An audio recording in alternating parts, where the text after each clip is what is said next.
Everyone. The July 6th, 2023 meeting of the Land Use Committee will come to order. It is 9:30 a.m. I'm Dan Strauss, chair of the committee. Councilmember Morales will need to leave committee early today. Will the clerk please call the roll? Councilmember Mosqueda. Councilmember Nelson. Present. Councilmember Peterson. Present. Vice Chair Morales. Here. Chair Strauss. Present. 4 present. Thank I'm you. present, Council Member Strauss. This is there we Councilmember are. Mosqueda. Clerk, will you 5 please? present. Thank you. We have 9 items on the agenda today. We'll speak to these items first, and then I'll give everyone a bit of an overview of the Land Use Committee to date and moving forward. So the items on today's agenda are Council Bill 120592, briefing, discussion, public hearing, and possible vote on updating regulations for rooftops in Pioneer Square. Informational item 2286, briefing, discussion, and public hearing on moratorium on replacement of floating on water residences. A number of appointments for the Planning Commission and Equitable Development Initiative and Urban Forestry Commission. So we have appointment of Janelle Hicks, Andrew Dannenberg and Monica Sherma to the Planning Commission, as well as Diana Quirintas-Solares, as well as Nicholas Whipple and Alicia Kellogg to Urban Forestry Commission. And then we have a resolution 32097, a briefing discussion on resolution for transportation impacts in industrial and maritime zones. Before we begin, if there is no objection, I'm going to amend the agenda to hear item 2 first and item 1 second, so that we can put the floating on water residence public hearing first. So if there's no objection, I am going to move this. Hearing no objection, the agenda is adopted. Just as an overview for the Land Use Committee to date, for reference, this marks our 18th Land Use Committee so far this year. Typically, a Land Use Committee would hold a total of 17 meetings in 1 year, which means we're just over halfway through the year and we've already exceeded the standard number of meetings. And this was due to additional meetings to pass the tree protection ordinance, as well as the maritime and industrial zoning changes. We do have 2 meetings scheduled in September. There's a special meeting and the regularly scheduled meeting. And we have 2 meetings scheduled in December. Again, a regularly scheduled and a special meeting. So we have 4 more meetings this year. What we will be taking up later on in the year, we did not get to a couple of the items that we had really desired to address this year, which was design review changes. We had expected that the design review SLI and report would have been delivered to us in January. It was then pushed back to March. That did not give us the time needed to take up a robust schedule of outreach, engagement, analysis to make changes. So that is, colleagues will be, I'm sure the report will be sent out shortly. We also have additional updates to the tree protection ordinance that we would like to make in a resolution. And so we will have that in either September or December. We will be reaching out to the Urban Forestry Commission and other stakeholders to include what is desired in that resolution that will set out the framework for making updates to the tree protection ordinance. This is the same format that we took 5 years ago, which led us on the path to passing the tree protection ordinance right now. We had a resolution in 2019 that set forward the pathway, which is how we passed the tree protection ordinance now this year. So we are going to mirror that same format by way of resolution to lay out the pathway into making updates. In September, as long as the schedule allows it, we will be taking up zoning changes for the downtown area as part of the mayor's downtown activation plan. And then in December, we will be taking up any cleanup legislation from the year. As well, Councilmember Peterson has requested that we take up transportation impact fees in September, and so we have time held there. For the public's awareness, with just 2 meetings in September, the calendar is already full. Councilmember Morales, I know that you have requested time on the calendar for your bill. I'm happy to follow up with you about that offline. I have committed that you will have time for that bill. I'm just sharing all of this information with the public because while it seems like there's a lot of time for a lot of things, the schedule's already packed. With that, let's get to today. At this time, I'm going to open the remote public comment period for items on today's agenda. We have 2 public hearings today as well. So I'm going to play the video once, which is the main message here is please be kind and please speak to the item on the agenda. And civility is an important thing in our community and something that I promote daily. So we will play the video once, and then if you are here to speak on a public hearing, please do not use the public comment period. So we have public comment for rooftops. No, clerk, does rooftops have a public hearing? Yes. So the only items that are in public comment today are the transportation impact, the transportation and industrial transportation resolution, excuse me, mouthful there, and the appointments. If you are here to speak on floating on water residences or to rooftops, there's a public hearing set aside for that. Without further ado, clerk, will you please play the video? Hello, Seattle. We are the Emerald City, the city of flowers and the city of goodwill, built on indigenous land, the traditional territory of the Coast Salish peoples. The Seattle City Council welcomes remote public comment and is eager to hear from residents of our city. If you would like to be a speaker and provide a verbal public comment, you may register 2 hours prior to the meeting via the Seattle City Council website. Here's some information about the public comment proceedings. Speakers are called upon in the order in which they registered on the council's website. Each speaker must call in from the phone number provided when they registered online and use the meeting ID and passcode that was emailed upon confirmation. If you did not receive an email confirmation, please check your spam or junk mail folders. A reminder, the speaker meeting ID is different from the general listen line meeting ID provided on the agenda.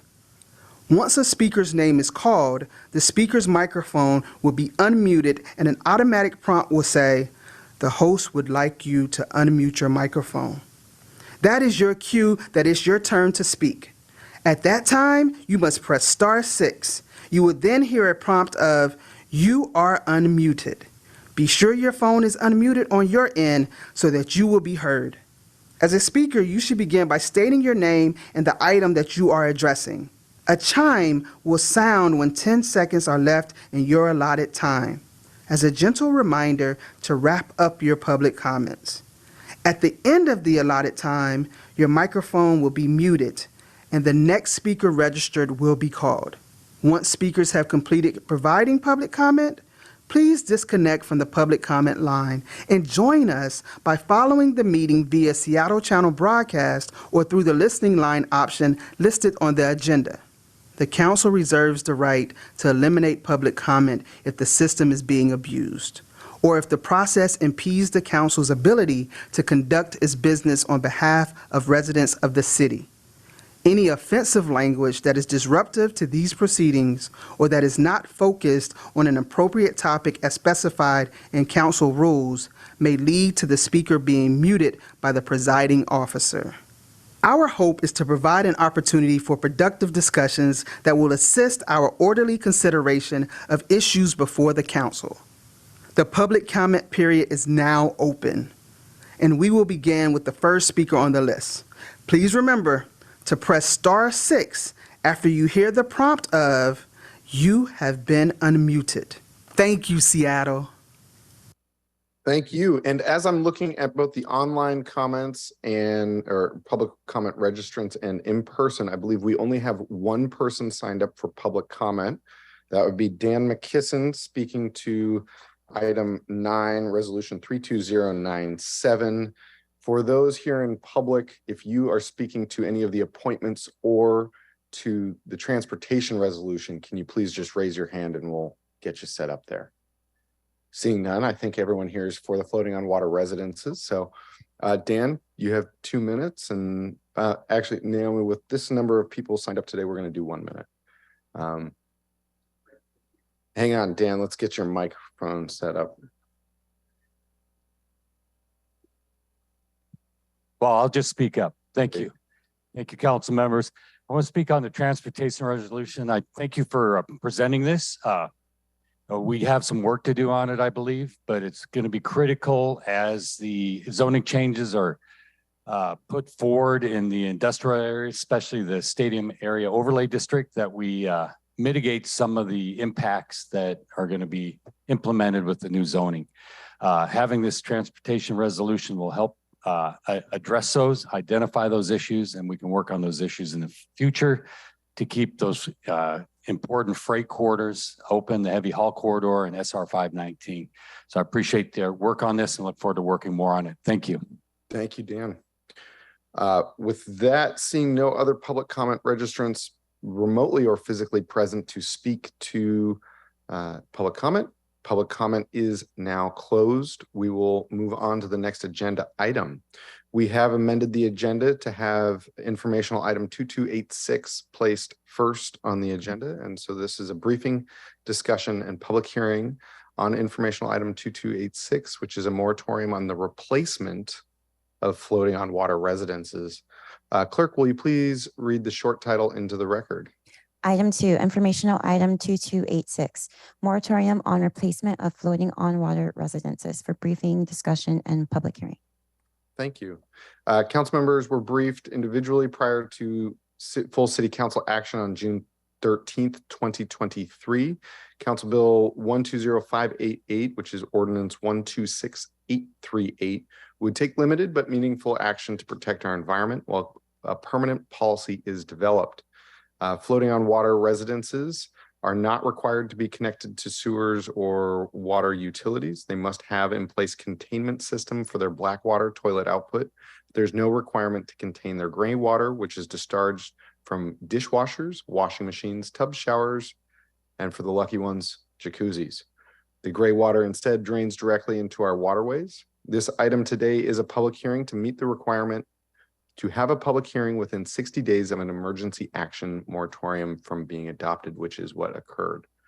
Now, we do have Margaret Glowicki with SDCI to answer questions. And Margaret, I hope that you have your presentation ready to go from our last meeting, and so that we can give council members another briefing on the bill. Again, this is executive generated legislation for an emergency moratorium, and there is time to create the permanent policy that will be implemented. Maggie, sorry, I see you're here. I'm going to pass it over to you. Okay, great. Good morning, everyone, and thank you, Councilmember Strauss, and committee members. I do have a PowerPoint. Pardon me? Go for it. Go for it. Okay, I have a PowerPoint presentation ready, and let me.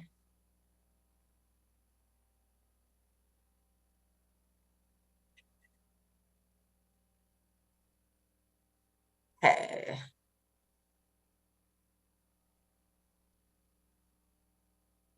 So can everyone see my screen?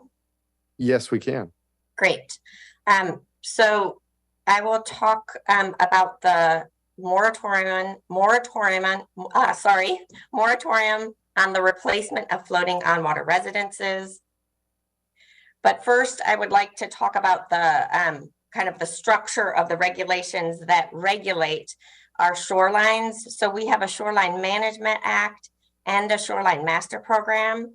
Our shorelines are a finite resource, and there are three main goals of the Shoreline Management Act, which trickles down to our Shoreline Master Program regulations at the local level. These are to preserve areas for water-dependent uses, to protect the environment, and to provide areas for public access. And then I would like to walk through what is a water-dependent use. So here are pictures of water-dependent uses. So these are activities that cannot exist anywhere but on the water or very close to the water. So moorage for our fishing vessels, boat repair for large vessels, as well as our cruise industry and our container, the container boats that come and offload goods at our ports. Environmental protection includes protection of the shoreline, the area next to the shoreline within 200 feet, as well as all the aquatic animals that live in the water, and so plants and animals. So here is a Chinook salmon that uses our shorelines to migrate through the city. We also have orcas that live out in the Puget Sound that also are dependent on clean water and the food that the shorelines help provide by help feeding the juvenile Chinook so they can grow and then be eaten by the Chinook. And then also here's a picture on the right-hand side that shows areas that are very good for the shoreline, where they provide vegetation, which helps protect the water quality, and then does provide for like insect drop that help protect the Chinook salmon, or help provide prey items for the Chinook salmon. So all of these work together where we can provide areas for our water dependent uses and our environmental protection. And then the last is for public access. So a lot of public access occurs at shoreline street ends as well as in our parks.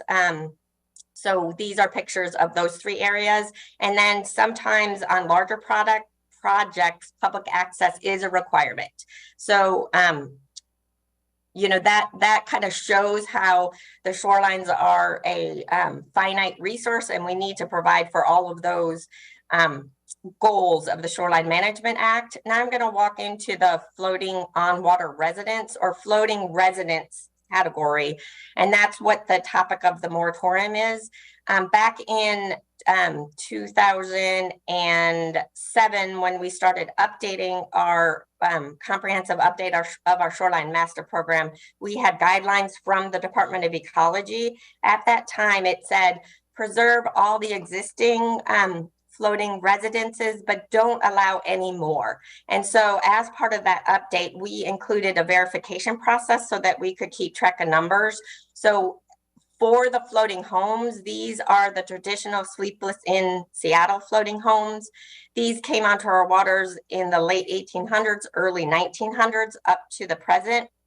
And we have standards in our Shoreline Master Program that have existed since the beginning of 1972, since we started with the Shoreline Master Program regulations. These are connected to sewer and to water. And we, as I said, we have about 507 verified. Then we have house barges. This was a kind of new type of floating residence that came onto our waters after the floating homes. Kind of in the 1970s, 1990, the city became aware of these because they didn't really fit into the category of floating home, but they also didn't quite fit into the area of category of vessel. So these were grandfathered in 1994. Department of Ecology, City of Seattle worked on this program, or worked on this legislation. These were not connected to sewer or water. They had detachable connection to electricity. We verified 34 of these back in 1994. So then now a new category came onto the scene after 1994. These are not floating homes, they're not house barges, and they're not vessels, for the fact that, some of them did have small motors on the back. These are not connected to sewer, are not connected to the water, to public water. They do have detachable connection to electricity. So when we were doing the update of our Shoreline Master Program, we were looking into how do we categorize these. And these, you can see they have the small outboard motors on them. So this was when in 2014, the state legislation became, or the state legislators became involved, and they grandfathered in this category of floating on water residences.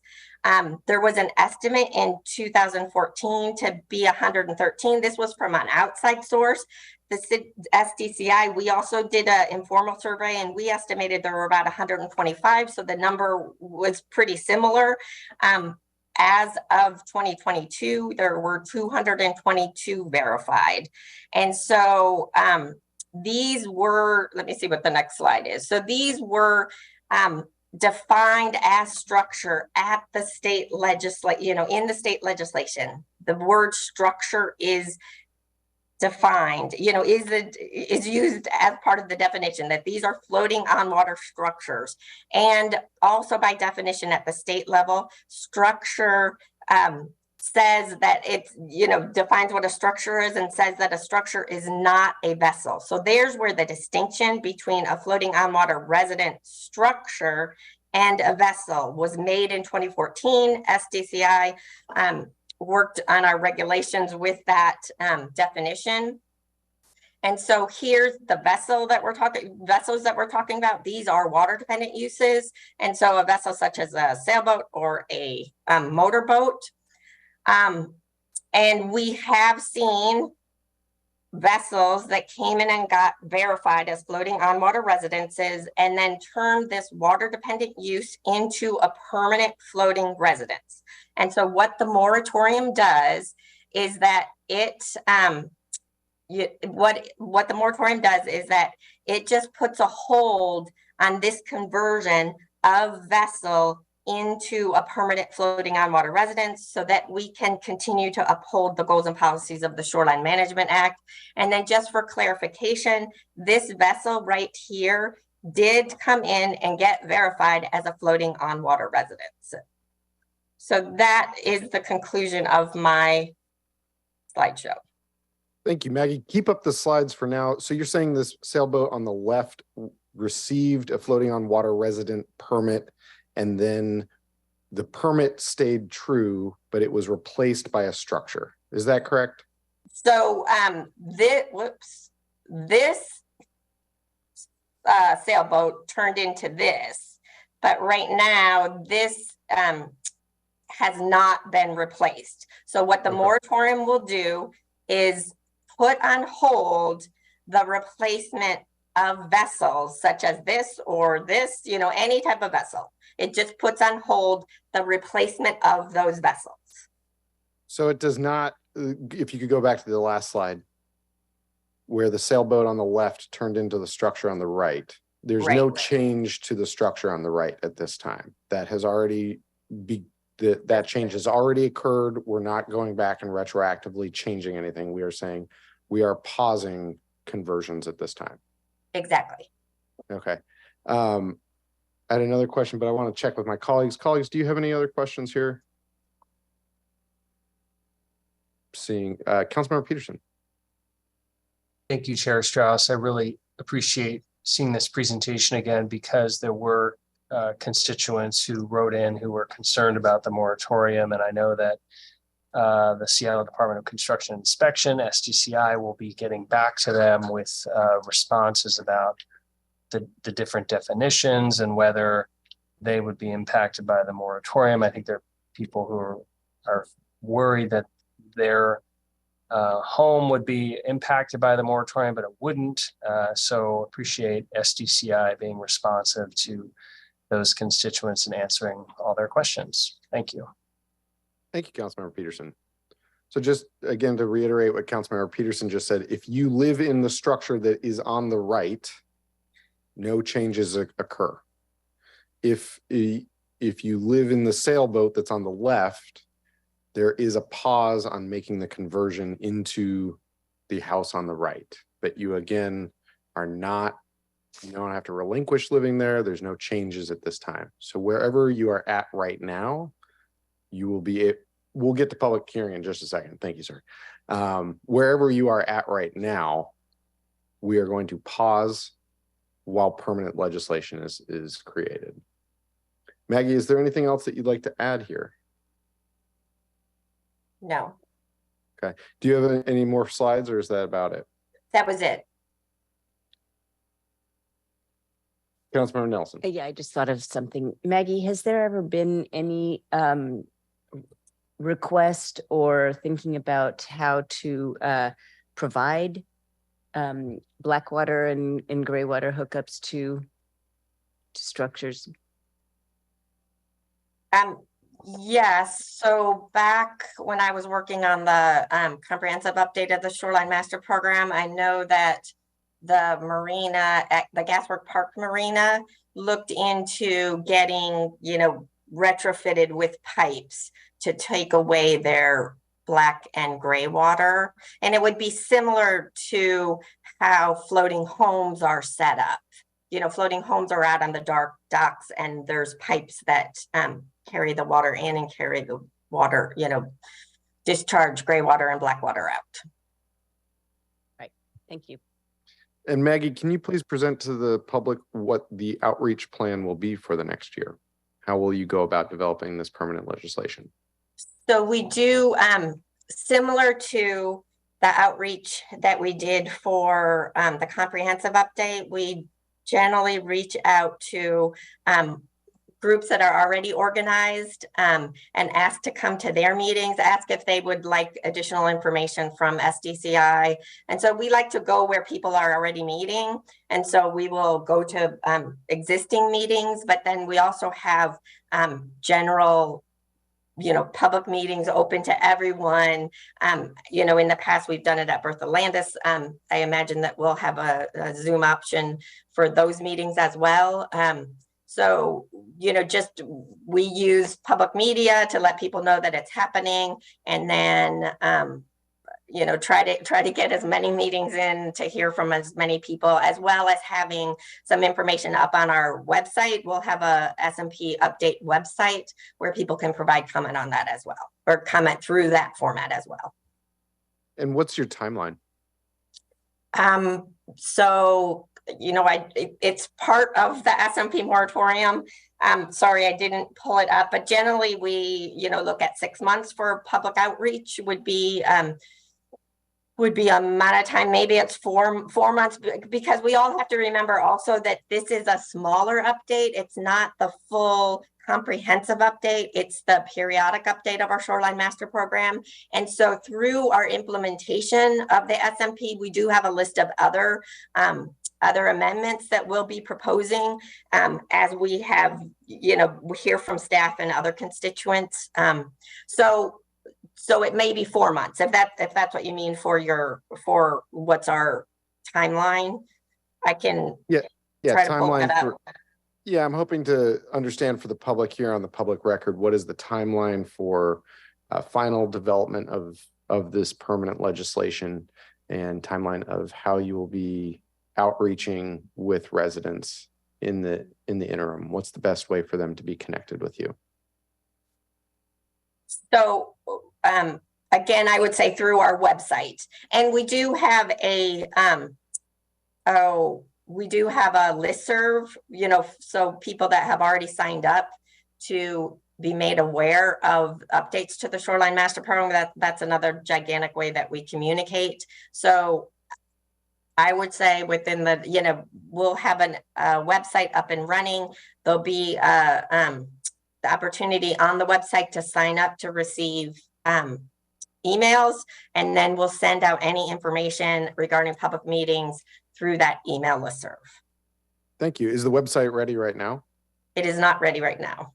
Okay. I am putting on the public record that needs to occur this week. Okay. Will do. Thank you. Thank you.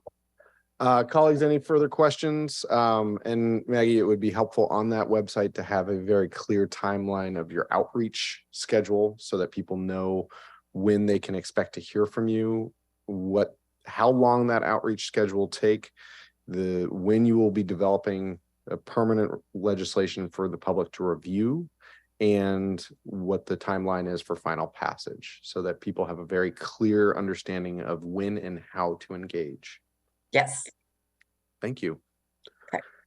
Colleagues, any final questions? Not seeing any. We are going to move right into the public hearing. The clerk has already played the video. We're not going to play it again. I think everyone gets the point. We'll have 1 minute per speaker, and please be nice. And unfortunately, if you go over your time, we'll turn the microphone off. As per usual, we're going to start with people in person and move to online public commenters. I see online we have Jonathan Frage and Dan Jenkins. Both are present. For those in the room, I'm going to call you up one by one, and if you want to go to one microphone and then to the next, I let people know 3 at a time, as if we were playing baseball. Our star game coming up. So up first is, I'm going to read through the whole list so you know where you're at, and then we're going to go through it three by three. Mari Schuler, John Cheney, John Gieschker, Michelle Wetteland, Dan Stutz, Jeremy Fuller, Ned Carner, Kate Quinn, Andres Healy, Suzanne Whitehead, Cheryl Groff, Ron Hess, Derek Amstaz, Kate Quinn, we already have you, Mike Nicker, sorry if I'm messing these up, hard to read some of the handwriting, Shane Griggs, Suzanne Robinette, and sir who raised your hand, if you want to sign up, you're more than welcome to sign up at any time. With that, we have the timer up, and Mari, great to see you. Mari Schuler, I want to thank you, Mr. Chairman, for allowing us to meet with you in the near future. I got a message that you're going to meet with us. That's very positive. And because you have limited our time to 1 minute, and I wrote a 2-minute presentation, I'm going to cut to the chase and give you our 2 asks first. First, pass another ordinance just as quickly as you passed this moratorium, which was lightning fast with no input, and rescind the moratorium. Number 2, allow us time to meet with each of you to give you the real facts, not the alternate facts, about what's going on here. So those are my asks. Please consider them. Now, my presentation. I served on a council in the city of Edmonds, so I know how easy it is to accept what the mayor's staff tells you. They were here when you got here, and they'll be here when you're gone. So I get that. But you've been misled. There is no emergency. There was no reason for a moratorium. The staff has not shown you any examples of being flooded.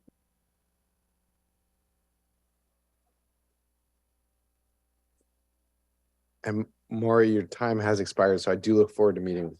That was 1 minute. New York minute. Thank you. Thank you, Maury.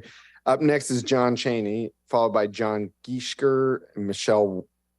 I'm going to just use first names. Thank you, John. My name is John Cheney. I actually just handed your clerk 2 items that I want to make sure are in the public record.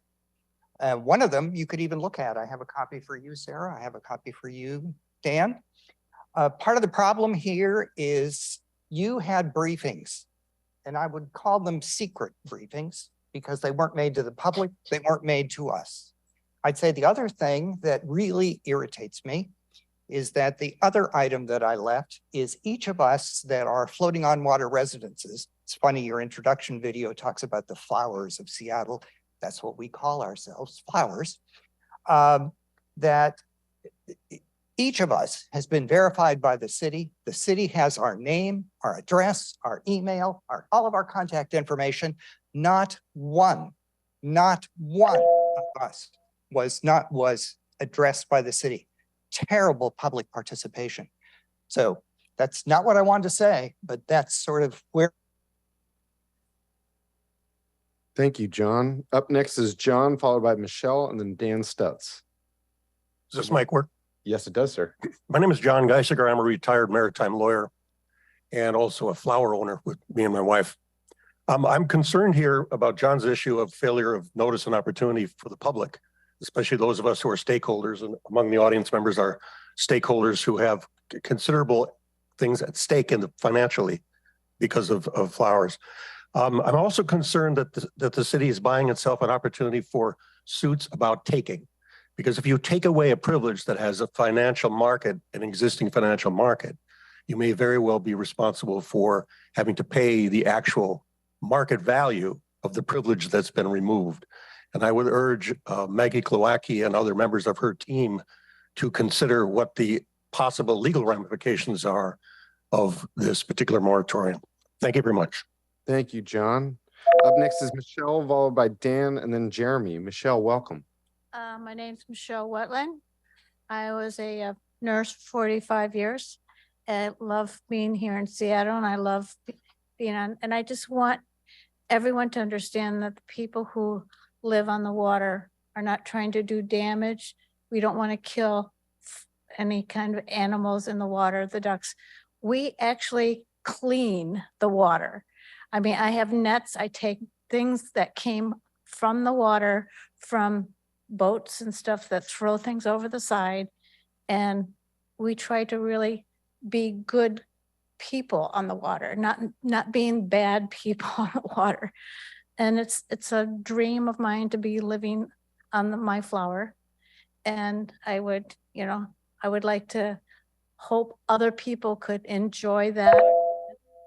So thank you so much. Thank you, Michelle. Up next is Dan, followed by Jeremy, and then Ned and Kate. Good morning. Thank you, folks, for your time. You know, it strikes me as a bit of a shock how fast this has come about and the understanding of really what's out there. You know, as a business person and as a resident of Seattle, I'd like us all to be fair and not rush to judgment and not go through this haphazardly. I think if we want to talk about emergencies, take a look at the homeless situation in our city. That's an emergency. What we're doing now to the very small community, as a resident, as a taxpayer, as a business person, I'd like a little equity. That's all I have to say. Thank you. Up next is Jeremy, followed by Ned and Kate. Jeremy, welcome. Thank you. So I'll cut to the chase. You're being presented misinformation by DCI. And I know that sounds a little conspiracy theory, but they're just hard facts in the SMC. The idea that we can expand overwater coverage is expressly forbidden in the municipal code. So the fact that they're using that as one of the bases for this moratorium is 100% false. The other one is that we're going to be producing more gray water. That again, if there is expansion, not of the overwater, but of the square footage, these are two very different items, then it is also in the code that it has to be contained. So both those 2 points, which are the two biggest points, are false and misleading by DCI. There is a third one, which is total conjecture, that all of a sudden this new structure is going to become a permanent residence and produce more hazards, more gray water. That again, there's no proof of that. And it's total conjecture that that is actually happening. Please rescind this or amend it to allow.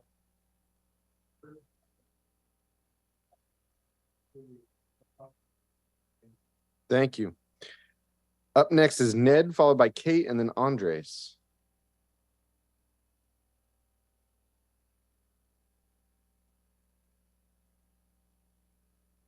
And is this Ned? Oh, Ned, Kate, and Quinn, all three of us. Oh, I see. All three of you. Yes. All right, let's give you 2 minutes just since you're a group. Thank you, Arch. But please, everyone speak at some point. Oops, what's that? If everyone could speak at some point. Oh, everyone can speak. Perfect. Yeah. Okay. I didn't prepare him for that, so we'll give it a shot. Okay. Am I ready? Yep. Okay. Well, thank you very much. I'm Ned Carner. I'm a small business owner, and actually my two daughters here, Kate and Quinn, are business owners as well. You want to tell them about your business? Go ahead, Quinn. We own a floating lemonade stand. If you heard that. So they own a floating lemonade stand on Lake Union that sells to houseboats. So the two business owners of us are small business owners that wanted to talk. My business is actually rebuilding houseboats. So I actually purchased a number of houseboats, and I actually don't fit into the two categories on that list. I purchased derelict houseboats that I thought were at risk of endangering the environment. So I demolished those. And so all I have is a plaque, and I don't have a finished houseboat. So I think that's misleading, because now by doing this delay or potential deferral, I'm being harmed because I can't rebuild and I don't have the benefit of a boat, and I was just trying to do the right thing. And so I think that this needs to be either amended to allow any in-process or demolished boats to be rebuilt so that I'm not being harmed. I have a very small business that I'm just starting right now, and this is a key part of my business. And by doing this, you're actually putting me out of business. So very much like for this to be amended. And my girls would love to, we live on a houseboat. We love the lifestyle. We think it should be shared by all people, and they've learned a tremendous amount of business by being there, and we think this should be shared and not be squelched. That's our belief. Wonderful. Kate and Quinn, why is this important to you? We moved on a houseboat about 3 years ago, and it's a very cool lifestyle. And I know a lot of people would like to live there.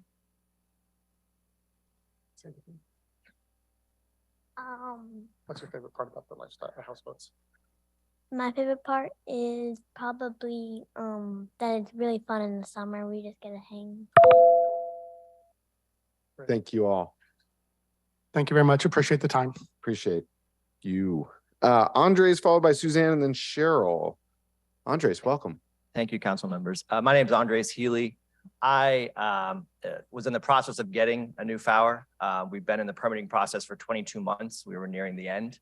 To say this came as a shock to me is an understatement. I mean, to the point that SDPI made, my FOR has no gray water, has no black water. It's connected to city water, city sewer, city electricity, would have none of the environmental implications that they're concerned about.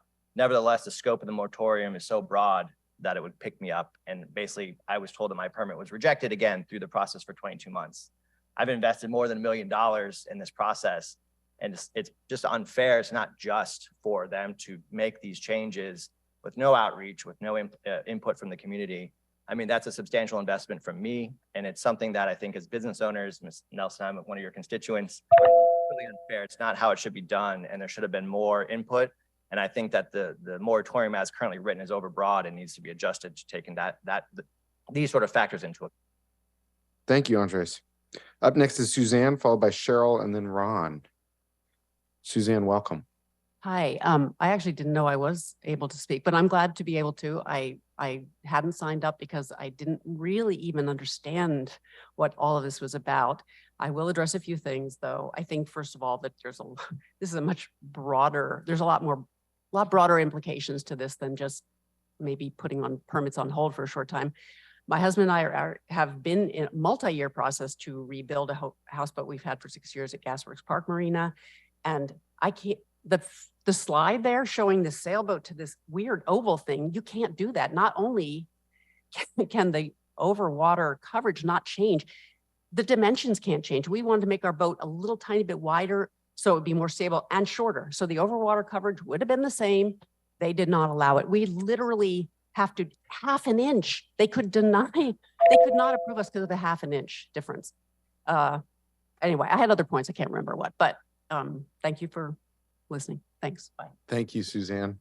I see Dan Jenkins is not present on the online public hearing. We are getting close, Dan. So if anyone knows Dan, to have him call in now. It's not the same. It is not the council listen line. It's the phone number provided in the RSVP. No further ado, Cheryl, welcome. Hello. Good morning. Thank you for this opportunity to speak. My name is Cheryl Groff, and I live at Gasworks Park Marina on a FOWR. I'm retired. This is my only home. We love it. We love the lake. We care for the environment around us, and also for the public access area that is forested there. We've been involved in reforesting that. So we feel we do everything we can to support and improve the environment around us and to ensure that the health of it. And I think this moratorium is ill-advised and too quick without public input. I think if one considers that we're not increasing the number of slips, there would be a vessel there covering the same amount of water. Thank you, Cheryl. Thank you, Cheryl. Up next is Ron, followed by Derek. We talked to Kate Quinn and talked to Kate and Quinn already, followed by Mike, Sean, and Susan. Ron, welcome. Thank you, council members. I'm a board member at Gasworks Park Marina, and I'd like to state that the substantive basis of the moratorium seem erroneous. The number of FOWRs can't be increased, it's fixed. The footprint of the FOWRs, as you've heard, is fixed and can't be changed. And the scale of gray water that Fowers, the 225 Fowers represent compared to the 2,000 boats in the Lake Marina or Lake Union, for example, is really out of scale. And as my wife Cheryl said, we've protected the environment around us in Gasworks Park, Waterway 19, and the wildlife there is amazing. The fish are amazing, and the birds that are feeding on them are amazing. I'm a taxpayer. The vessel is my only home, and we need to rebuild these things for insurance purposes sometimes. Thank you, Ron. Up next is Derek, followed by Mike, Sean, and then Susan. Derek Amstes.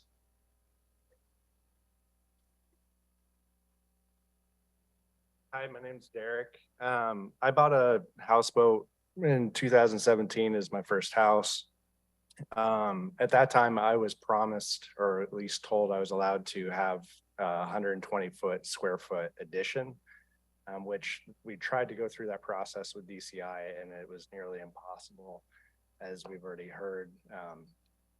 The idea of having more overwater coverage, to my knowledge, is like not allowed in any way. But the big question I have is what the emergency is, why the moratorium is necessary at this time. But anyway, that's all. Thank you, Derek. Up next is Mike, Sean, and Susan. Mike, welcome. Yeah, hello, Mike Nickram here. Yeah, thanks for the time on this. My great-grandfather developed Portage Bay Marina. My father lived in a houseboat. I lived in a houseboat in the 70s when I was playing a little bit of ball with Bruce at Washington. And I'm trying to build one for my daughter Ellen right now. I want to point out that this is about a conversion of vessels to FOWRs. Vessels right now have almost a minimal regulatory oversight on how they're pumping wastewater into our waterways. With FOWRs, that turns around, we contain, we either pump out or tie in a sewer. So the fact is moratorium is actually going to harm our lake. Those of us who helped support Forward Thrust back in the early 60s, this is where we want to go, is continue to protect our waterways. If you allow this moratorium to go forward, it actually has a negative impact on our environment. We need to accelerate this process of this conversion, not put a moratorium on it. Thank you. Thank you very much, Mike. No. If more people can sign up for public comment, you can sign up at any point until the public comment is closed. But right now we're good afternoon, good morning. Good morning. And please. My name is John Griggs. I'm an attorney. I've spent too much of my life staring at this code and dealing with these issues for the past decade. I want to reiterate something that Mr. Fuller said. You are being lied to. I know that sounds crazy. I sent you this morning a 5-page letter with lots of footnotes and cites to the code that kind of flushes that all out because there's not time in a minute to prove that. But in a nutshell, there's no loophole here. There's no increase in overwater coverage, be it from a vessel fower, a UFO fower, a structure fower. There's no way you can, I mean, the law is very clear. And to prove that, I went back and I looked at 11 applications from 2017 to the present. And in every case, SDCI raked them over the coals to make sure there was no increase in overwater coverage.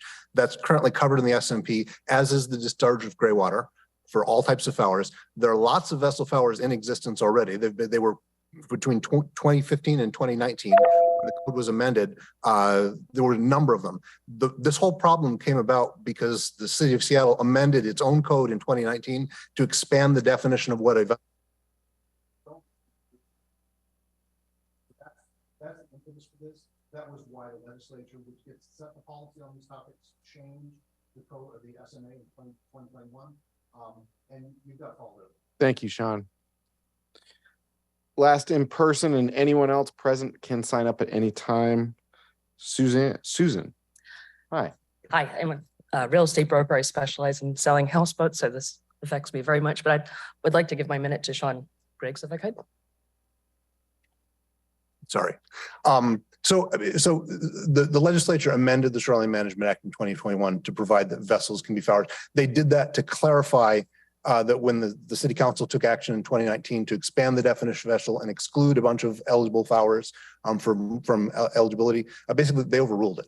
And so that being the case, you've probably at least half of the flower, I would guess half of the flowers out there qualifies vessels under SMC 2360A 942 as it's currently drafted. So this moratorium doesn't just affect, literally there's been one vessel that's been verified as a flower since the Shoreline Management Act was verified, and that was that sailboat that you saw with the large metal roof, which by the way, with that metal roof, it can't sail anywhere. So it was a permanent residence.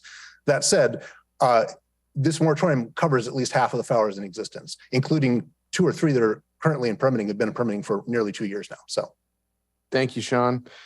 We're going to move it to online public comment registrants. If you are here in person and would like to sign up, you are more than welcome to at any point. Clerk, you can leave it there until we're complete with this public hearing. Up first is Jonathan Frage, followed by Dan Jenkins. Jonathan. I see you're here. *6 to unmute. You're off mute. You have 1 minute. Hi, this is Jonathan Froge. I have over 40 years water quality experience in King County and Seattle.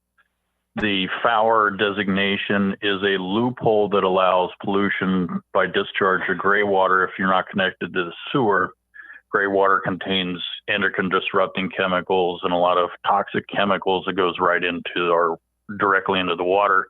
If you're on shore, you're not allowed to discharge gray water specifically for the impacts that it has to water. So this is an excellent first step at minimizing additional pollution generating over. And the issue should be that these should be connected to the sanitary. Gray water should not be discharged. And we should go forward from that. But this is an excellent first step. Thank you. Thank you, Jonathan. Up next is Dan Jenkins. Dan, I see you're here. *6 to unmute. I see you're unmuted. Take it away. Dan Jenkins, where's the emergency? It should be dismissed. Overregulation by the city. And if the city was serious about doing something smart, they'd sit down with Sean Griggs, who's been dealing with this for 20 years or 10 years, who knows the code intimately, and come up with a plan that really works.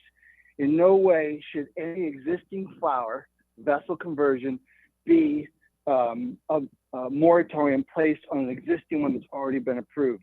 And the fact is, the amount of vessels that this affects is so minute, it's silly. It's ridiculous the city is spending all this time, energy, and resources on a handful of flowers that are already approved with the code that already exists, which limits gray water, or eliminates gray water from going into the lake.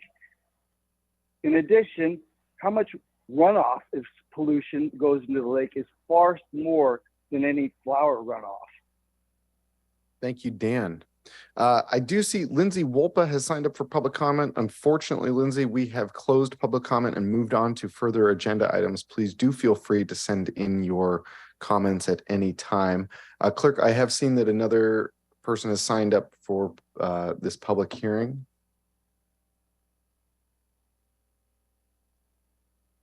Thank you. And Riley Haggard, welcome. How are you, Riley?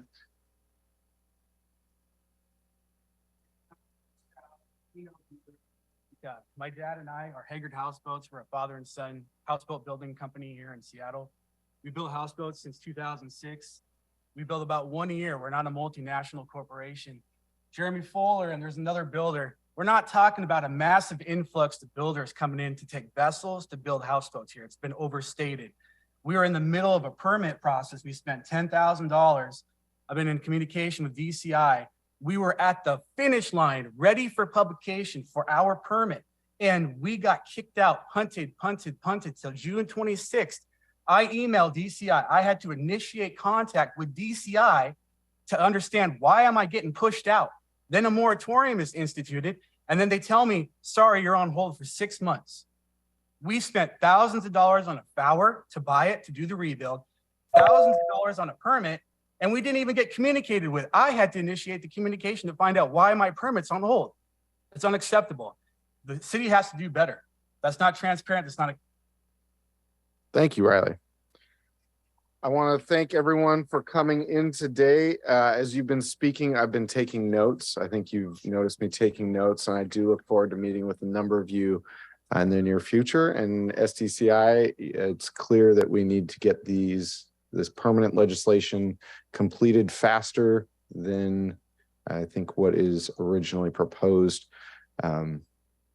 With that, colleagues, I am not seeing any additional public hearing registrants for informational item 2286. Clerk, or I guess, Sun, Mr. G, can you confirm that there are no more online public comment registrants?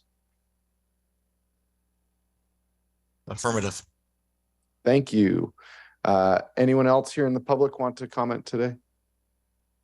Seeing none, that was our last speaker physically and remotely present to speak at this public hearing. The public hearing on informational item 2286 is now closed. I want to thank you all for coming in. I do look forward to meeting with you. And if you are having additional issues with SDCI, please do let me know. With that, we are going to move on to item 1 as printed on the agenda. Our first item on the agenda is a briefing, discussion, public hearing, and possible vote on Council Bill 120-592, which will update land use regulations for rooftops in Pioneer Square. Clerk, will you please read the short title into the record?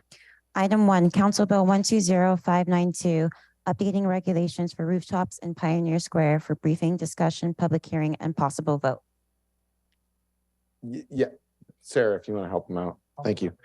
This legislation is a technical fix to regulations that were adopted last year. The purpose of this bill is to clarify what some may have not found clear in the legislation that we passed last year. And it is to encourage neighborhood investment in Pioneer Square by increasing height limits for buildings built in 2008 or later. I see we have Gordon Clowers here. We were briefed in the Land Use Committee on June 28, 2023 by Mr. Clowers with the Department of Construction and Inspection. Gordon is here today again to provide a brief refresher and answer any additional questions you may have. Gordon, if you'd like to give us an abbreviated presentation. And I see Lish Whitson is also here from Council Central staff. Lish, please pipe in at any time and we'll ask you for kind of an overview right after Gordon. Gordon, floor is yours. All right, can you see the presentation? Yes, we can. Okay, I'll go through that.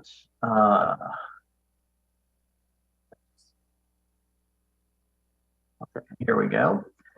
The goal of the proposal, as you summarized, was to clarify, correct, and give some standardized guidance on rooftop features in Pioneer Square, to add a little bit more flexibility to what's possible on rooftop uses, and to do that to support neighborhood revitalization and amenity opportunities. And the code changes we made last year had defined a new penthouse use or two in Pioneer Square lodging and eating and drinking establishments. And it allowed retrofit of new buildings built since 2008 with rooftop recreational amenity spaces. The changes we propose this year to clarify and provide more flexibility are to allow for 3 feet additional height for rooftop uses on historic buildings and to allow them to reach 15 feet. Also, new rooftop uses on non-historic sites to allow the common recreation space and eating and drinking establishments to both exist on buildings built since 2008. We would increase the coverage limit for that kind of use by 5%. A little bit more on that change. The actual change is to allow the commercial use eating and drinking establishment on these buildings built since 2008.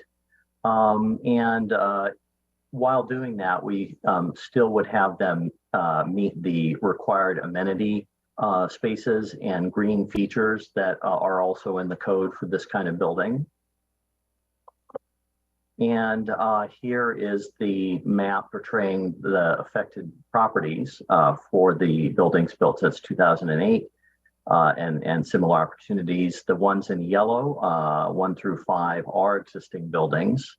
And the properties shown in red are non-historic buildings that are garages that could be subject to development in the future.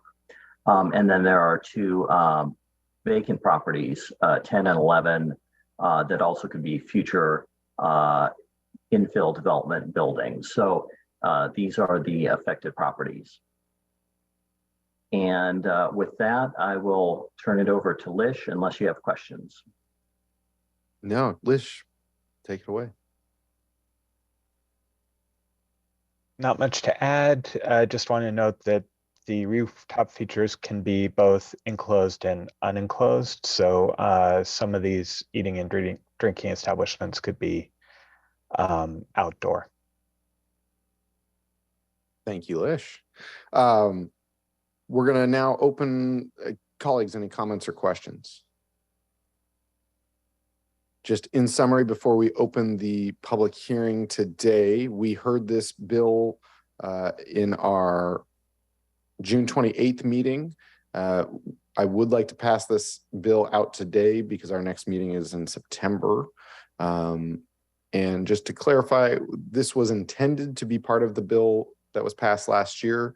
Clearly, we need to make some clarifications so that folks aren't confused in any way. This applies to 11 sites only, and is part of how we reactivate downtown and Pioneer Square. So with that, we've already played the video about public comment. Please be nice. We'll mute the microphone after 1 minute.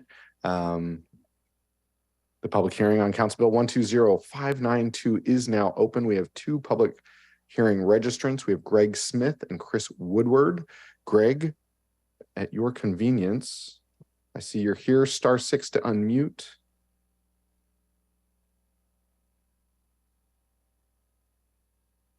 I see you're unmuted. Welcome, Greg. Thank you, council members. I'm Greg Smith, CEO of Urban Visions. I'm a local real estate company exclusively focused on downtown Seattle. I've been involved in Pioneer Square for over 40 years. Our most recent projects include the Weyerhaeuser headquarters on Occidental Park and the historic Good Arts building on First and Cherry. And most recently, the 7-story office building called the Jack, located at the corner of Alaska Way South and South Jackson, which we just opened. We all know how tough COVID has been on Pioneer Square and how it has exacerbated many of our neighborhood challenges. Going forward, we need to support as much positive energy for Pioneer Square as possible. In this regard, we support the proposed rooftop ordinance to help projects like the Jack have vibrant rooftop options, including restaurants, to serve the neighborhood and its residents, employees, and tourists, much like many other neighborhoods in the city. We agree with our friends at the Alliance for Pioneer Square and Historic Seattle that the rooftop ordinance will help Pioneer Square draw more energy. And thank you, Greg.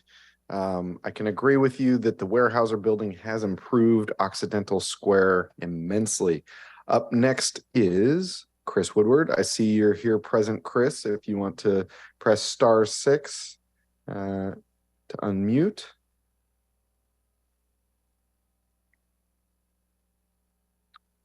Chris, *6 to unmute.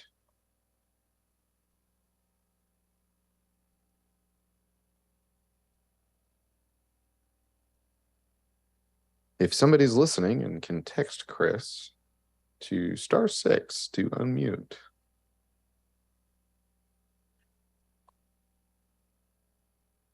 Chris Woodward.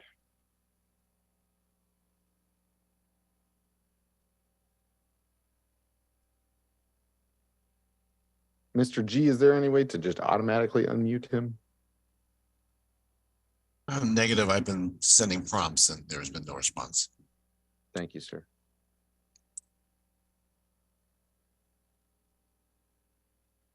Going to go Chris Woodward going once. Chris Woodward going twice. Chris Woodward, *6 to unmute. We are happy to take your public comment if you would like to send it in to us. Yep, there you are, off mute. I see you, Chris. Sorry about that. I was in the wrong keypad. Hey, good morning, council members. On behalf of the Alliance for Pioneer Square, of which I'm the Community Development Director, I'm just calling in to express our support for Council Bill 120592, which will allow for more flexibility in rooftop eating and drinking and lodging uses in parts of Pioneer Square. Echoing Greg, echoing what other council members have said, this is an important bill to help with the revitalization of Pioneer Square, bring people back down to the neighborhood and support the businesses in the district. So in short, we encourage council to adopt this. Thank you. Thank you, Chris. With that, there are no more public hearing registrants remotely or physically present. And that was our last speaker present at the public hearing. The public hearing on Council Bill 120592 is now closed. Colleagues, I would like to vote on this legislation today. I would like to open the floor for any additional comments or questions for Gordon Clowers at SDCI or Lish Whitson at Council Central staff. Colleagues, are there any questions, comments, or concerns? Councilmember Nelson. When you referenced the bill last year, what I remember is the CID, the legislation regarding the CID. Is that what you were referring to? Gordon, maybe if you want to just speak to the legislation last year so that Councilmember Nelson and I don't have different definitions here. Yes, please. Sure. So it was last year's legislation covered almost all zones in the city. And it did a lot of simplifying of that language and increasing coverage capability, especially for heat pumps and things of that nature to help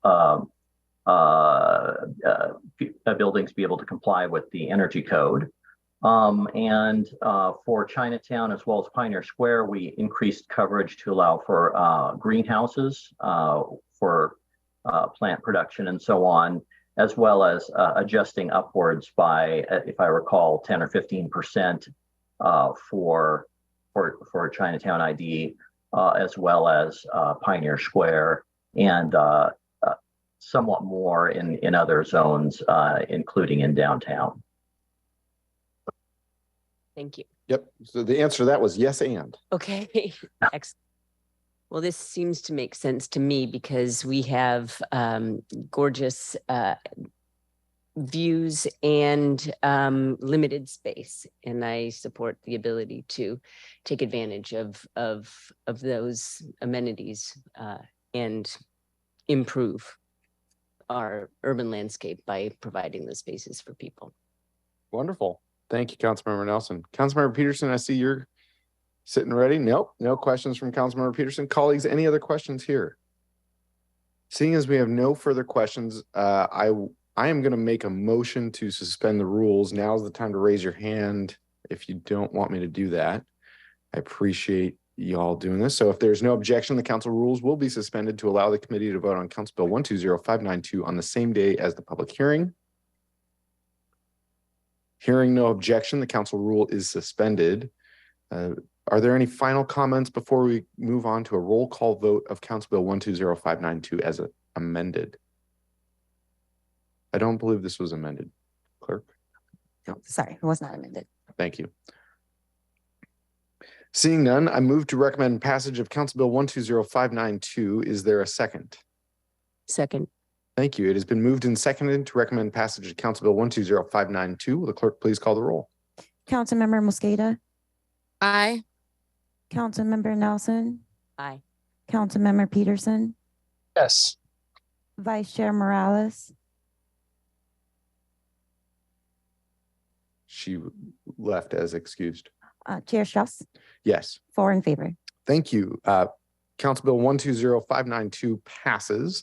The bill will be sent to the July 11th, 2023 City Council meeting for a final vote. Thank you, colleagues. Thank you, Gordon. Thank you, Lish. Up next, we have a series of appointments. So appointment item 3 is our appointment to the Equitable Development Initiative Advisory Board, appointment 02591, which will appoint Janelle Hick to the EDI Advisory Board. Clerk, will you please read the short title into the record? Item 3, appointment 02591, appointment of Janelle Hicks to the Equitable Development Initiative Advisory Board for briefing, discussion, and possible vote. Thank you. We're joined by Abisha Shufra. My apologies. I'm sure that I had said that incorrectly. From the Office of Planning and Community Development for this discussion. Abisha, welcome. Can you please provide a brief background on the Equitable Development Initiative Advisory Board and the candidates' qualifications? Yes, good morning. My name is Abisha Shafra. I'm with the EDI team. Thank you for having me. So EDI's vision is to address displacement and the unequal distribution of opportunities and investment to sustain a diverse Seattle. EDI fosters community leadership and supports organizations to promote equitable access to housing, jobs, education, parks, cultural expressions, healthy foods, and other community needs and amenities. And we currently have, we annually release a request for proposals to support these this kind of work. Thank you. And can you speak to Janelle? Yes. So Janelle Hicks is originally from Seattle and has been a longtime resident of the Central District. She has been serving King County residents for the last 23 years. And Janelle is an advocate and champion for vulnerable communities. She is passionate about equity and social justice and making Seattle and King County a livable place for everybody. Wonderful. Colleagues, any questions, comments on this appointment to the EDI Advisory Board? I'm seeing none, and I would like to move forward. So seeing as there's no final comments, I would like to move to recommend confirmation of appointment 02591. Is there a second? Second. Thank you. It has been moved and seconded to recommend confirmation of appointment 2591. Will the clerk please call the roll? Councilmember Mosqueda. Aye. Councilmember Nelson. Aye. Councilmember Peterson. Aye. Chair Strauss. Yes. 4 in favor. Thank you. Appointment 02591 passes. And this appointment will be moved to the full city council final vote on July 11th. We are going to move on to the Planning Commission. I forgot to share this before we got into the appointments today, is that these are all mayoral appointments. The council appointments for these different boards, I have not had time to review because, again, of the tree protection ordinance, the industrial maritime zoning changes, and then the backlog that has taken place since then. And so we plan to pass those in September at the earliest. So our next 4 items on the agenda is a briefing, discussion, and possible vote on appointments 02591, 93, 94, and 95, which will appoint Andrew Dannenberg, Monica Sharma, Danya Solares, Nicholas Whipple to the Seattle Planning Commission. Clerk, will you please read the short title into the record? Items 4, 5, 6, and 7, appointments 02592, 02593, 02594, and 02595. Appointments of Andrew Dannenberg, Monica Sharma, Diana Quintar Solares, and Nicholas Whipple to the Seattle Planning Commission for briefing, discussion, and possible vote. Thank you. And we're joined by Vanessa Murdoch of the Office of Planning and Community Development, and Executive Director of the Planning Commission. Welcome, Vanessa. Would you like to give a little background on the Planning Commission and speak to each candidate? Certainly. Thank you very much, Chair Strauss and committee members. The Seattle Planning Commission is a 16-member volunteer body that provides advice to this body, to the mayor and department staff on issues related to land use, transportation, and housing. We have 3 appointments for your consideration today. All appointments are subject to city council approval, both those appointed by the mayor and those by this body. We have 3 appointments for your consideration today, in addition to a reappointment that technically actually should have gone through last year, but we're just doing some little bit of tidying up. So with your permission, I can see on the screen, I am joined by 2 of the candidates joining online, and then I can speak to the 2 others. So Andy Dannenberg and Nick Whipple are both on the line. with your permission, I'd like to give them Please. an opportunity to briefly introduce themselves. Yes. Who's up first? I see Andrew Dannenberg's off mute. Please, Mr. Dannenberg, welcome. I'm Andy Dannenberg. I'm on the faculty at the University of Washington. I am a physician working in public health. I've been working on the issues of land use and the built environment and their impacts on public health for about the last 20 years. I teach courses related to health and the built environment. I see working with the Seattle Planning Commission is a wonderful opportunity to try to improve the city, and looking at a lot of the issues that we've spent quite a few years working on, and being part of those discussions for moving the city forward. So I thank you for this opportunity. Thank you, Mr. Dannenberg. And I know that our city benefits from the classes that you teach. I see in your packet, you also added, was it a DADU or an ADU? An ADU to your house. Yes. As part to relieve some of our housing stock. So not only are you teaching, you are practicing. I really appreciate that. Thank you. Something that I always say about the Planning Commission, why it sits so close to my heart, is because our lives, the quality of our lives, are dictated by the built environment. And that is why it is so critical to have this Planning Commission and folks such as Mr. Dannenberg, Dr. Dannenberg, if I may, who not only teach the next generation, but also are implementing and helping us plan our city of today. Anything further, Mr. Dannenberg, or colleagues? Any questions for Mr. Dannenberg? Seeing none, we look forward to having your appointment at full council. You need not attend, and thank you for your volunteer service to our city. Thank you very much. Thank you. Up next, I see Nick Whipple. Nick, if you want to give us a little background about yourself, and welcome. Great, thank you so much. So my name is Nick Whipple. I am a longtime resident of Washington State, born and raised, moved to Seattle about a decade ago. I live in the North Delridge neighborhood of West Seattle. I have around 12 years of public sector planning experience, almost a decade of which has been just across the pond over at the city of Bellevue. So in my day job, I am engaged in a lot of the policy challenges around housing, transportation, and land use. I do have a passion for increasing access to amenities and services that make neighborhoods like North Delridge really livable and an exciting place for me to live. This is a really exciting opportunity for me to contribute to the good work of the commission and the city council in helping shape the city's future and make Seattle more equitable and livable and environmentally sustainable city for everyone. So I very much look forward to serving the city in this way. Wonderful. Thank you, Nick. I know that we appreciate your volunteer service, and again, another practitioner of land use planning at a couple different levels here. I see just as a land use planner, as a code and policy senior planner, and now as a code and policy manager, not only working within the city of our neighboring city across the pond, but also as a state regarding state and regional matters. I will say the city of Seattle was incorporated in the 1880s. The city across the pond was incorporated in the 1950s, which creates different opportunities and challenges for us both. And we love our sister city across the pond. I have a preference for ours, though.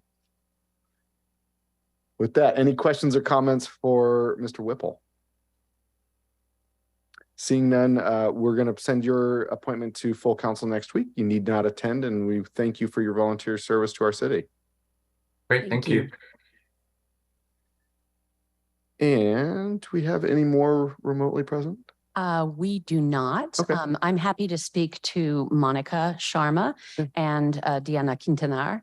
Monica is a community-oriented planner, a planner by education, and a youth-focused community organizer by trade. Her most recent position was with Bikeworks, doing youth engagement around taking care of a bike, repairing a bike. She is committed to volunteer service and very much looks forward to applying her education and learning as well as teaching as a member of the Seattle Planning Commission should she be appointed. Diana Quintanar is a current planning commissioner seeking reappointment effective last year. She is a mobility, public space, environmental, and transportation planner consultant. Prior to her work at WSP here in Seattle, she led the Authority of Public Space of Mexico City. She has a great amount of experience working at the intersections of land use, transportation, mobility, and equity. She's been a fantastic contributor thus far, and we're very hopeful that this body will recommend her for reappointment. Thank you very much, Vanessa. Colleagues, any questions or comments on these this last appointment and reappointment?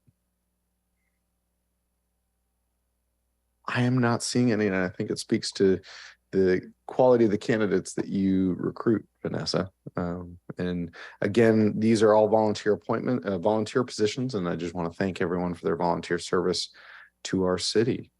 Seeing no further comments, I move to recommend confirmation of appointments 02592, 93, 94, and 95. Is there a second? Second. Thank you. It has been moved and seconded to recommend confirmation of appointments 02592, 593, 594, and 595. Will the clerk please call the roll? Councilmember Mosqueda. Aye. Councilmember Nelson. Aye. Councilmember Peterson.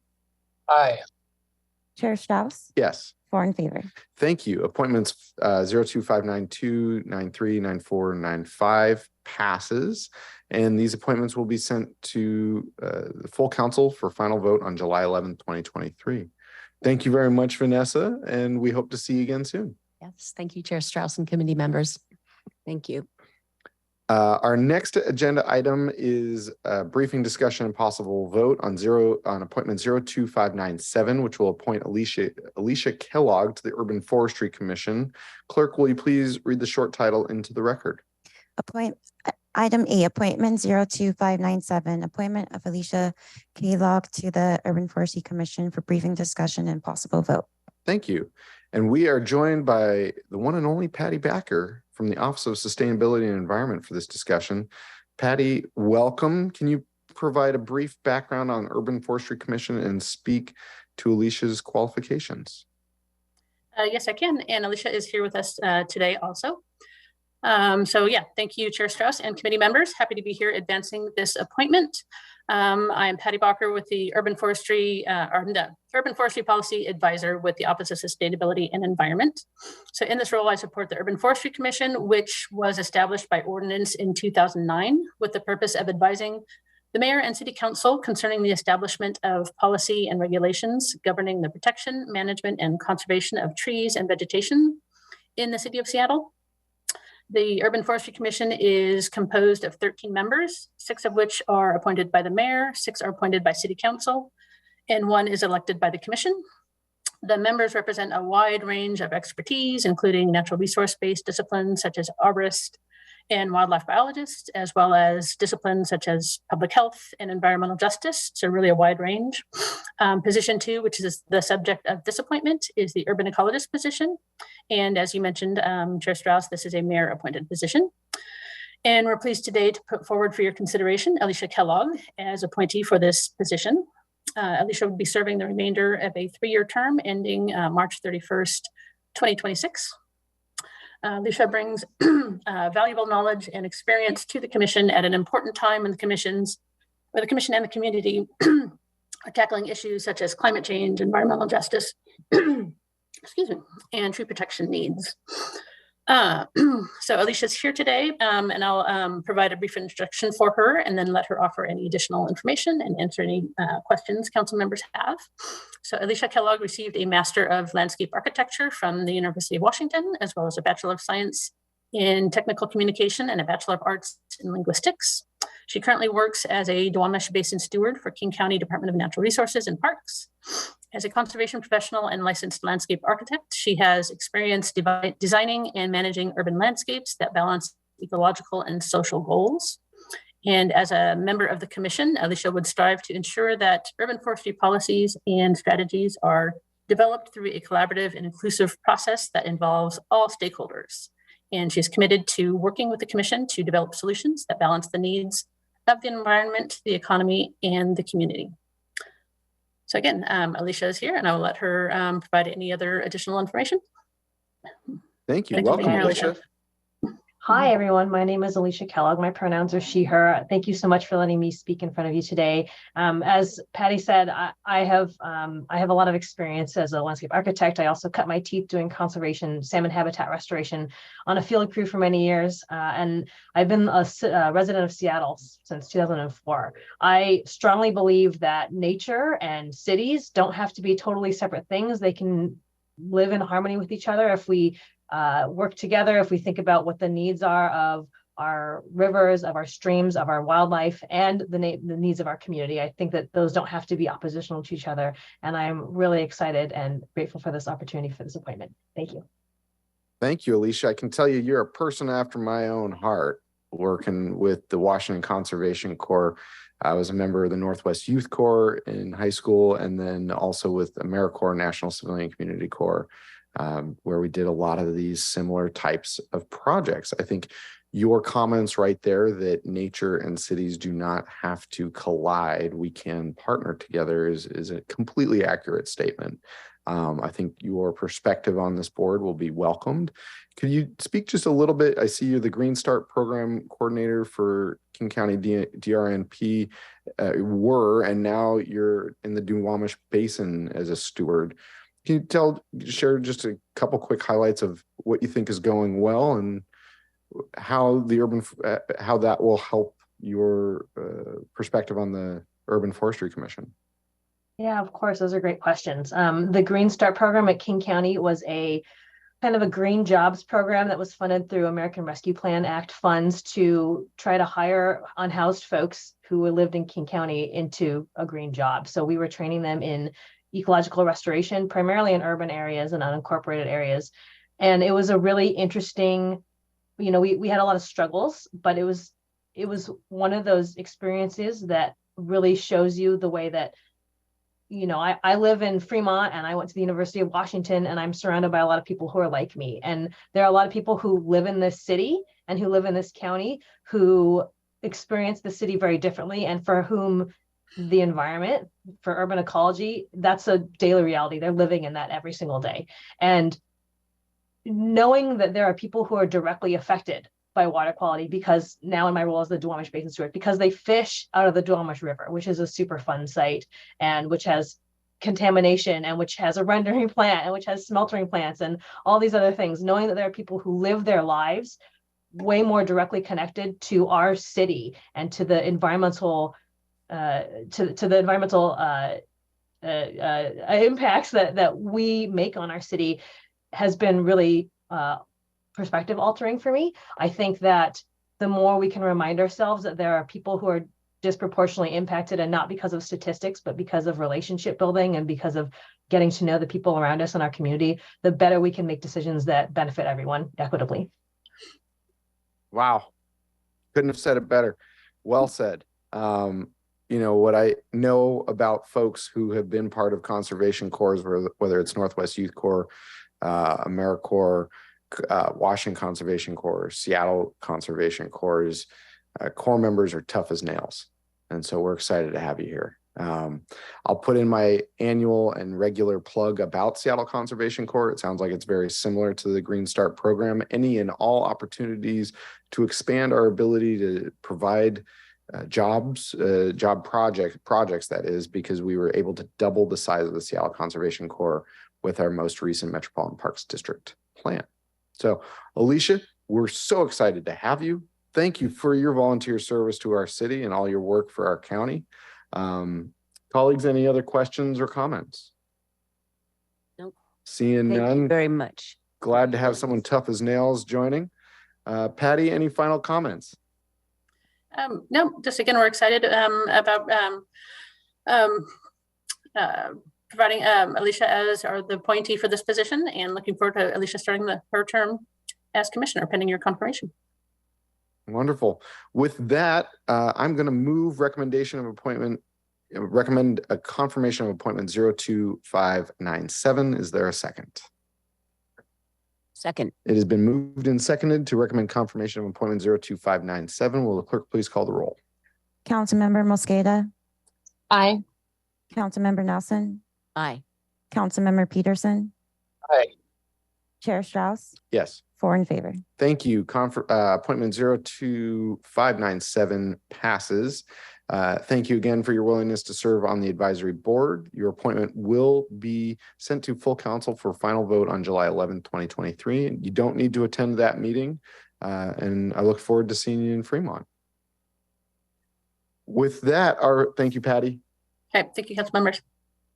With that, our final item on the agenda today is a briefing and discussion on resolution 32097, which is a resolution to endorse freight transportation in industrial and maritime areas.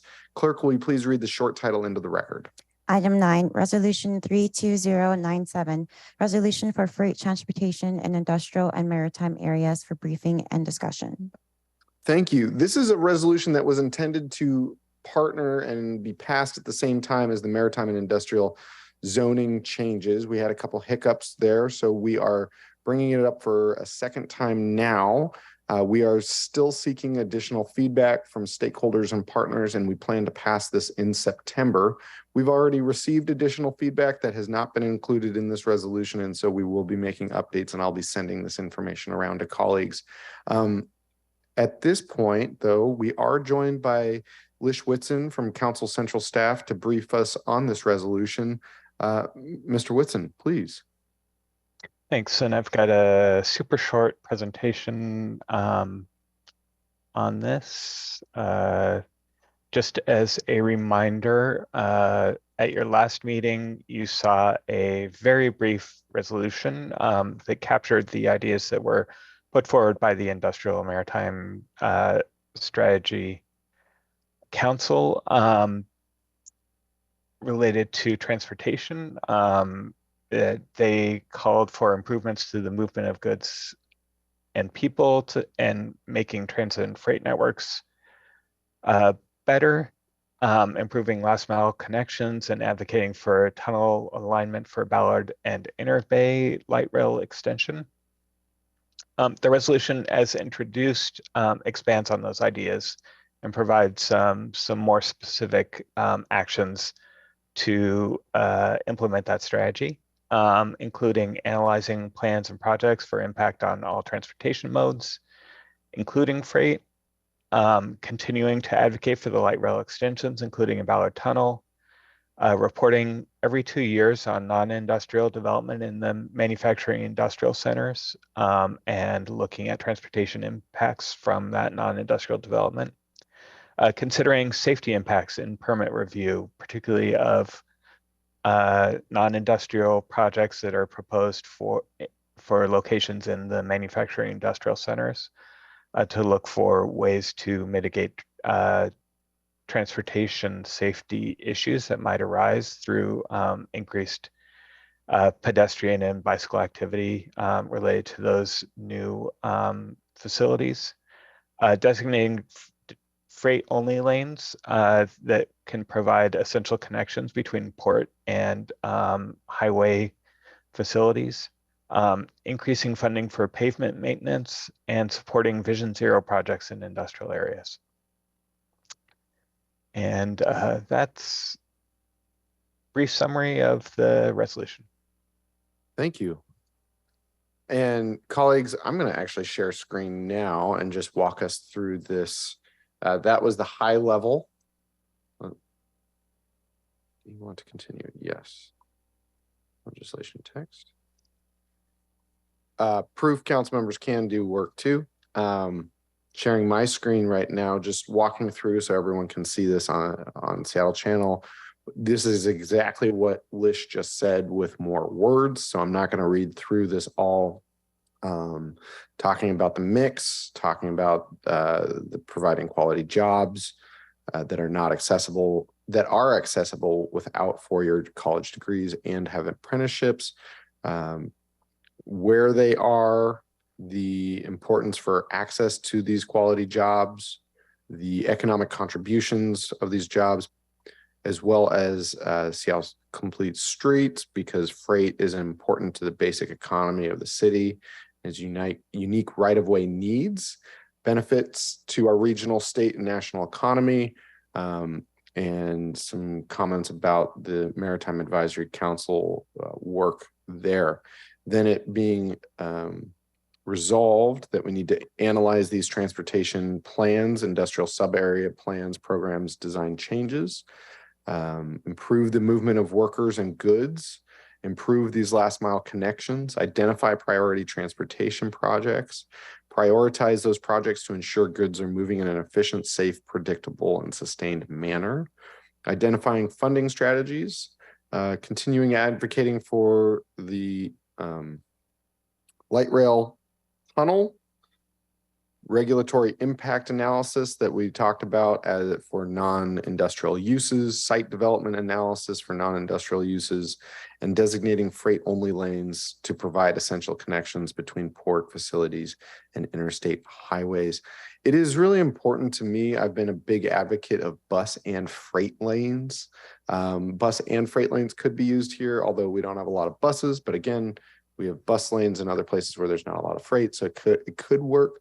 What is really critical to me is that we have routes from our port onto our freeways and in our other industrial uses, whether it's for space technologies or other manufacturing industries that are in our industrial zones, that there is a predictable amount of time for the goods to travel, that we're not bottlenecked by non-industrial uses in industrial spaces, and that we support this industrial economy by providing this type of predictability. So that's where I'm coming from on this. I know that, you know, what we have here is a real interesting regional asset, that we have the western end of I-90 that feeds directly into our port. And even those last couple blocks can get bottlenecked from time to time. So I'm going to stop sharing screen now. And just see, colleagues, do you have any questions, comments, or concerns at this time? We'll have another opportunity in September. We may have 2 opportunities in September, and I'd love to receive any and all feedback on this. Look forward to digging in. Great. With more than enough time, I think, Lish, do you have anything else that you'd like to add here? No, thank you. Wonderful. So we'll bring this back in September. Again, in September, we will have 2 meetings. One is a special meeting, one is a regularly scheduled meeting, and we'll do the same in December. If items come up between now and September that need to be addressed in our land use committee, we will hold a meeting. I do not know of any time-sensitive items, and that's part of why we held another special meeting today. So with that, any items for the good of the order? Seeing none, this concludes the Thursday, July 6th, 2023 Special Land Use Committee meeting. The next Land Use Committee meeting is on September 13th, 2023 at 2 p.m. Thank you for attending. We are adjourned. Thank you.